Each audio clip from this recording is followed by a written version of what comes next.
Ipahigayon na karong hapon ang pagsugod sa mga aktibidad sa Pasko Fiesta sa Davao City. Atong sayron ang mga katikaran karon diha sa Rizal Park, kauban si Argil Relator live. Argil.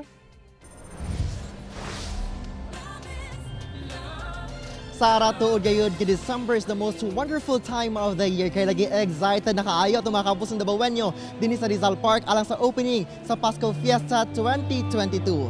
Anam-anam na nga nagsing-abot din sa Rizal Park at mga kapusong Dabawenyo nga musaksi gayod sa opening sa Pasko Fiesta sang dinhi pahigayon ang maong aktibidad. Kini ang labing unang higayong gibalik ang in-person activities human ang duha ka tuig nga gihimo kini online. Gila uman ang pagpasundayag og Christmas performances nga sugdan alas 6 karong gabi. Sugod karon hangtod na sa December 25, lauman na ang mga dagkong aktibidad nga pahigayon sama sa mga kompetisyon subay sa Pasko Fiesta.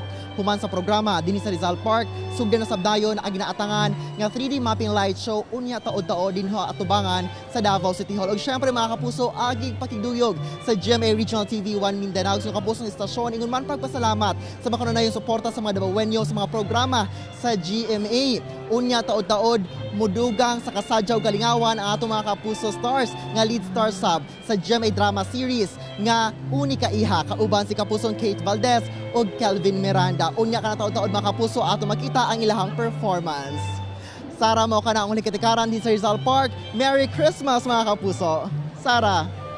Yes, Merry Christmas, Sab. Ug kaninyo din ha, dagang salamat, Argil Relator.